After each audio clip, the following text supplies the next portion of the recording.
Es un animal de política, en el buen sentido de la palabra, pero es porque ha caminado estos senderos del fortalecimiento de la democracia, de poder construir a partir de ella participación con la población. Nosotros valoramos siempre su trabajo, su aporte. Está con nosotros Fabián Yazic, ahora como analista.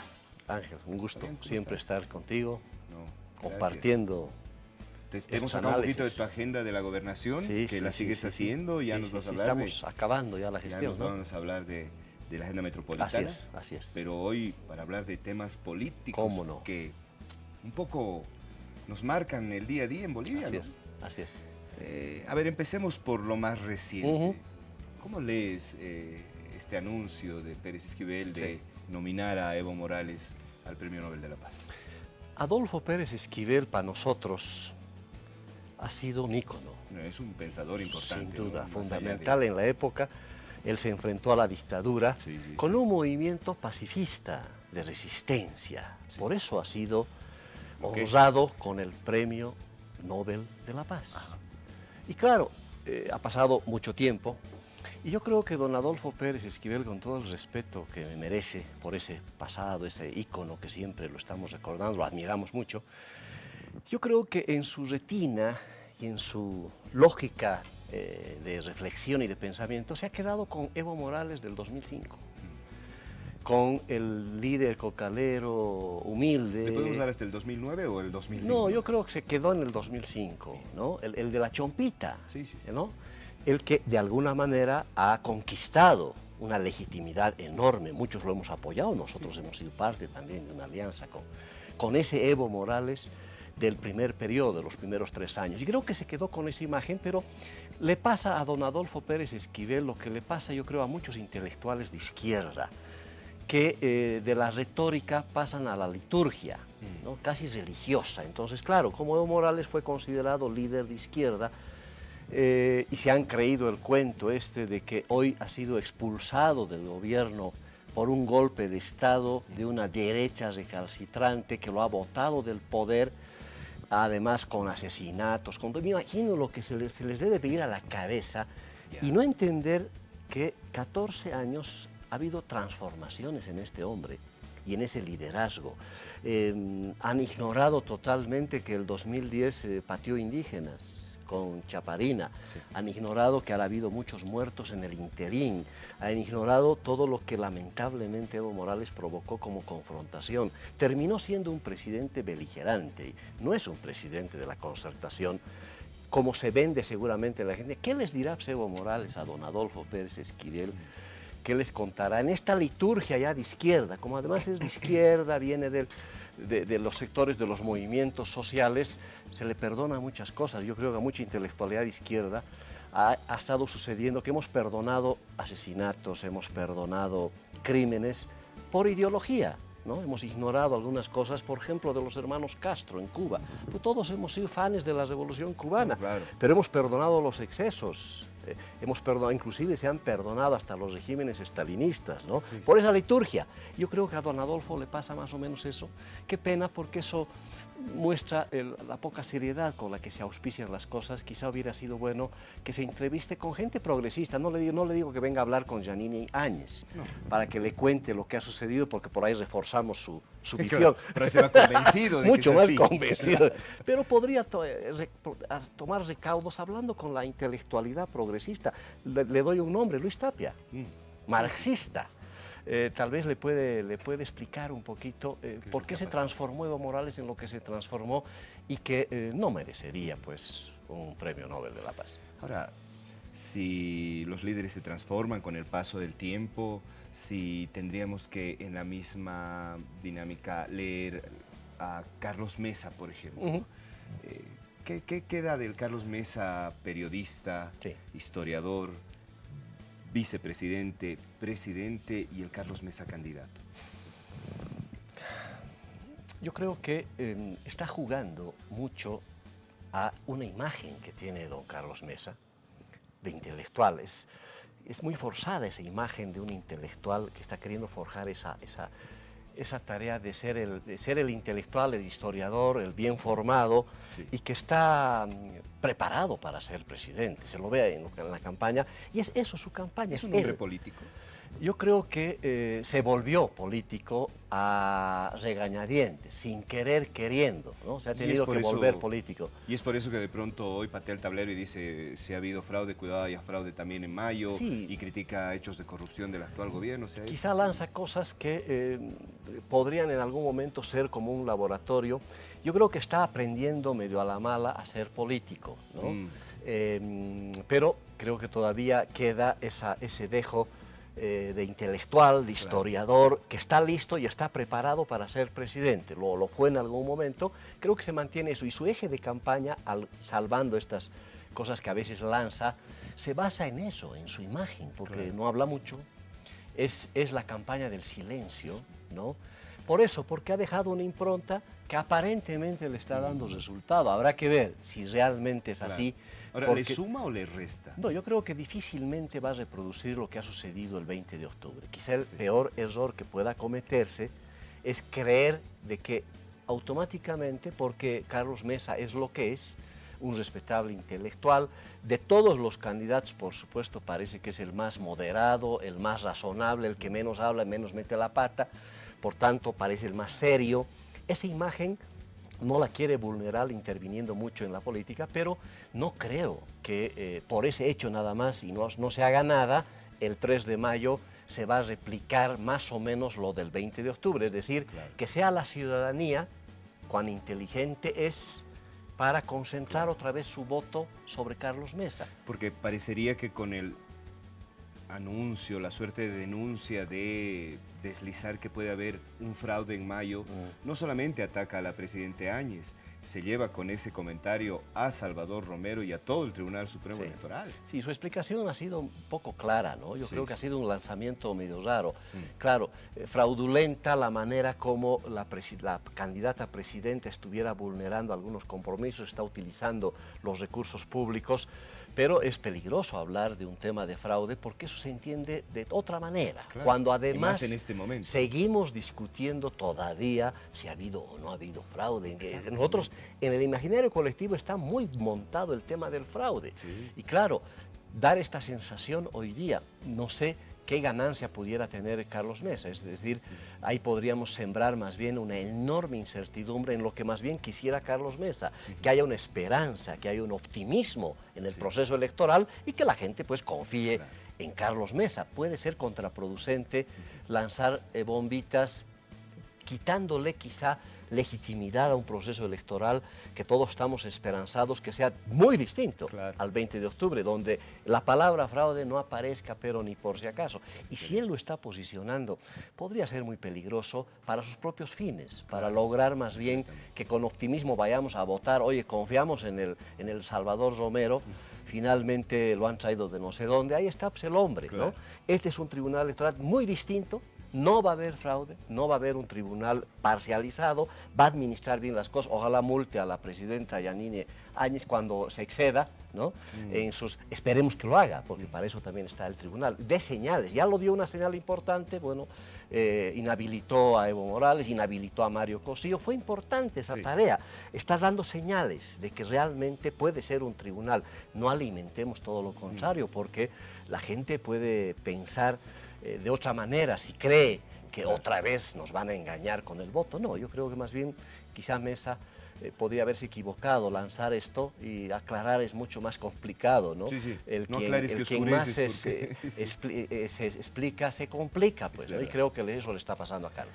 Seguimos revisando así como actores políticos y uno es inevitable tratar de traducir cómo se razona en política y entonces me gustaría que Fabián me ayude a saber desde tu criterio cómo lees la posición de Samuel Doria Medina después de 14 años en la oposición, el líder de la oposición en la Asamblea Legislativa, dejar esa suposta de ser candidato a la presidencia para ir de vicepresidente de Yanine Áñez, pero además con el ingrediente de un Luis Revilla que a la fecha ha sido aliado de Evo Morales, ha sido aliado de Carlos Mesa, ha sido aliado de Yanine Áñez ahora. bueno, si las encuestas, las primeras que han salido, todavía muy alejadas, quién sabe de lo que realmente vaya a suceder el 3 de mayo, pero las primeras que han aparecido me sorprende mucho porque parecería que la gente no está mirando muy bien. Quizá esté viendo como juntucha y no como alianza. La gente puede estar juzgando de otra manera este acuerdo entre Samuel, entre Revilla, entre Janine, los demócratas. Es una mezcla de cosas Pero ahí que para no ti, termina que de eres un entender. hombre de política, que de pronto se sentaban en la mesa y a partir de análisis estudiaban, bajaban cuadros políticos, Sí. ¿cuáles pueden ser las coincidencias políticas de Janine Áñez, Samuel Doria Medina y Luis Revilla? Yo creo que están confundiendo quizá la oportunidad con algo de oportunismo, porque están creyendo, y esta es creo que una lectura, yo creo que un poquito apresurada de Samuel, del propio Luis, de pensar que Janine Áñez se va a convertir en un gran referente electoral. Hoy, y quizá en el momento en que se hizo la alianza, Janine Áñez tenía muy buena imagen como presidenta transitoria. Yo creo que la popularidad que empezó a tener era pues fundamental. Claro. Y claro, el razonamiento es, oye, esta señora es muy popular, entonces le meteremos nomás. ¿Por qué? Porque hay una razón política, primero, de los demócratas. Sí. La señora Janine Áñez es una política, es militante de un partido. Entonces ha primado una decisión política, primero para salvar a los demócratas. Pues los demócratas estaban perdidos, extraviados Después de lo en que el le pasó escenario a Ortiz, electoral. además, Claro, en noviembre. el fracaso del 20 de octubre no llegaron ni al 5%. Exactamente. Fue un fracaso Ortiz para posicionar una opción electoral en los demócratas. Y de pronto aparece la popularidad, ¿no?, de Janine Áñez, y que automáticamente asociaron eso, bueno, esta es la opción, esta es la alternativa, y creo que ese mismo razonamiento usó Samuel Doria Medina. Dijo, bueno, ahorita es el momento. Si antes me fue mal como candidato a la presidencia, que no logró, la mejor votación que obtuvo fue acercarse al 20%, el mismo razonamiento, con Janine podemos ganar, y por tanto es mejor tener, ¿no?, tener algo en la mano, ¿no?, que pajaritos volando, es mejor tener alguna cosita concreta. Entonces ya debe estar pensando el Samuelito en ser vicepresidente, que no es poca cosa, eso significa tener poder, tener algunos ministerios, en esta lógica de que la señora Janine Áñez, de presidenta, va a pasar a una alternativa electoral. Pueden equivocarse con esa lectura, yo creo, muy mecánica. La popularidad de la señora Janine Áñez puede estar cuestionada. Una cosa es de presidenta de transición, que ha logrado administrar. Pacificar, inclusive, si Bueno, quieres ese de decir, pacificar sí, es casi podríamos. relativo, Sí, ¿no? sí, Pero sí. bueno, pero ha estado ahí, mucha gente le estaba agradeciendo, la estaba viendo a ella como la que salvó un poquito la cosa de irnos a una guerra civil. Sí. Pero de ahí a ser que automáticamente eso se va a traducir en una opción electoral, puede ser muy complicado, y quizá Lucho y el propio Samuel puedan cobrar muy caro ese equívoco. Hasta ahora parecería que no está logrando sus resultados. No es la opción electoral que ellos estaban esperando. Puede ser que en los 2 meses que queda esto cambie, ¿no? Ahora, Fabián, pasa que estamos describiendo a un Evo Morales que se va desgastando masivamente en sus 14 años de gobierno. Un Carlos Mesa que no hace piel en la política y que a lo mejor está teniendo deslices al tratar de ser político. Samuel, Janine y Luis un poco entreverados en esto del oportunismo o la oportunidad real política. Y entonces uno diría, teníamos que sacar de esa manifestación ciudadana de noviembre a las opciones políticas que hoy deberían renovarnos y nos deberían estar llevando. ¿Son Camacho y Pumari esa referencia? No, porque es exactamente lo mismo. Una cosa es el liderazgo que hayan podido tener, el protagonismo, en algún caso sobreprotagonismo, porque cuando Camacho llega a La Paz y se va a Palacio, no, pues no es una casualidad. Es decir, está bien para hacernos creer de que ha sido tan macho el hombre que llegó del aeropuerto solito, sin ninguna información de nada, y se entró al Palacio y dejó la Biblia. No, no fue así.